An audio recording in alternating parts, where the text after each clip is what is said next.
Halo, selamat pagi saudara. Kompas Bisnis kembali hadir untuk Anda. Bersama saya Asri Gunawan.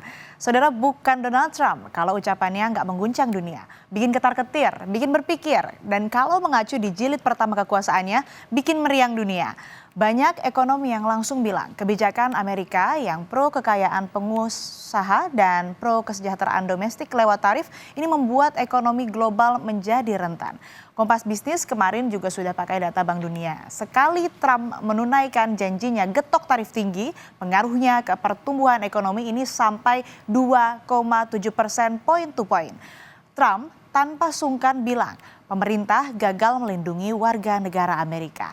Semua ini akan berubah mulai hari ini. Seperti yang ada di belakang saya, saudara, di wall belakang saya. Awas, Trumponomics jilid 2. Pemerintah gagal melindungi warga negara Amerika. Semua ini akan berubah mulai hari ini. Itu yang disampaikan oleh Trump.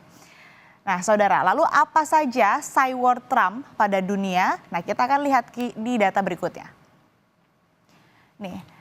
Presiden Amerika Serikat Donald Trump ini menyebutkan bahwa krisis inflasi disebabkan oleh pengeluaran yang sangat besar dan kenaikan harga energi. Kata Presiden Amerika Serikat Donald Trump, krisis inflasi ini disebabkan oleh pengeluaran yang sangat besar dan kenaikan harga energi. Nah, dengan basis ini, Trump mengumumkan keadaan darurat energi nasional. Yang akan dilakukan oleh Amerika Serikat ini adalah say no pada energi baru terbarukan.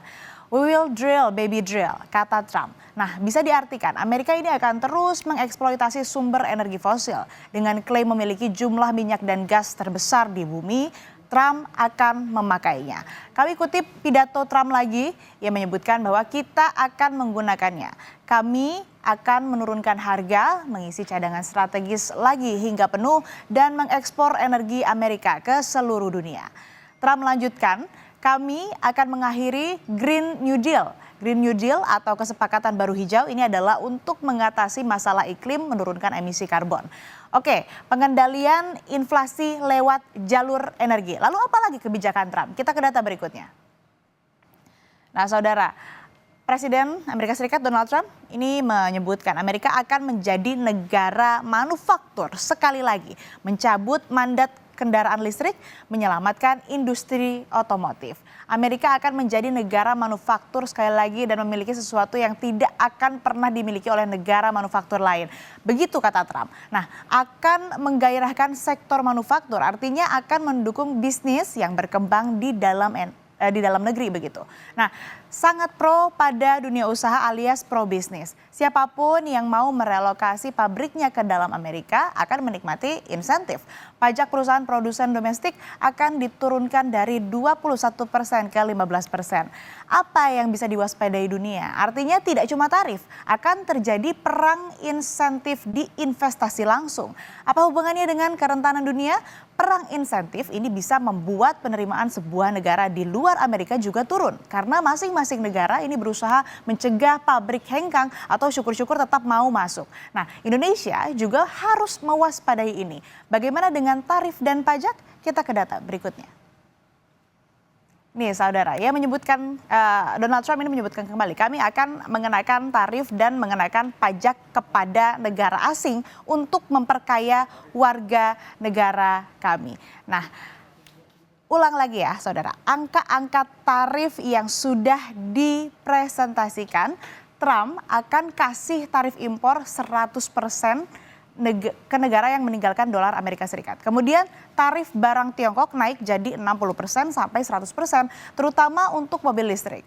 Tarif Kanada dan Meksiko tambah 25%. Dan pada Kanada dan Meksiko, Trump ini punya sentimen tentang neraca jasa, pekerja, dan juga imigran gelap.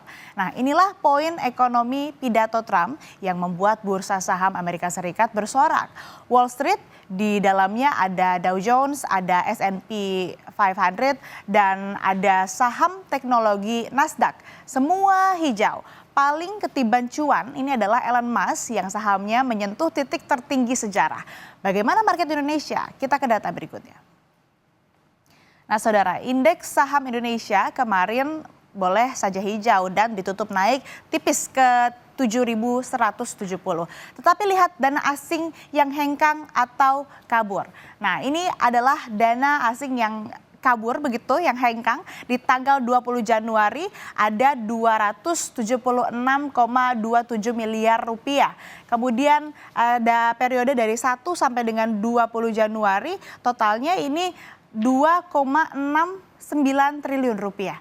Dalam satu bulan ini ada 5,46 triliun rupiah, saudara. Lalu kebijakan apa saja yang perlu diwaspadai? Presiden Amerika Serikat Donald Trump akan merombak sistem perdagangan, menarik tarif tinggi dari asing, dan membentuk Departemen Efisiensi. Berikut pernyataan Donald Trump.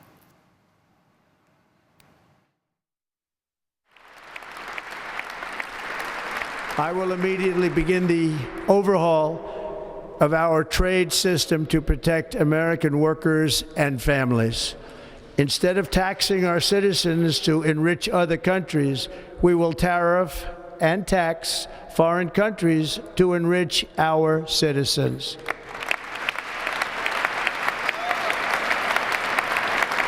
For this purpose, we are establishing the External Revenue Service to collect all tariffs, duties, and revenues. It will be massive amounts of money pouring into our treasury, coming from foreign sources.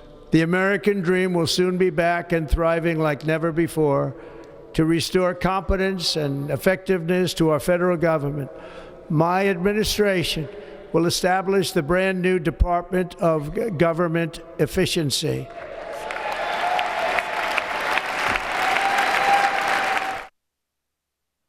Saudara, Donald Trump resmi dilantik menjadi Presiden Amerika Serikat untuk masa kedua jabatannya dengan dukungan lebih besar, yakni 3 orang terkaya di dunia sekaligus taipan teknologi. Usai jeda, Kompas Bisnis akan kembali bersama ekonom Universitas Indonesia, Telisa Aulia Valianti. Tetaplah bersama kami.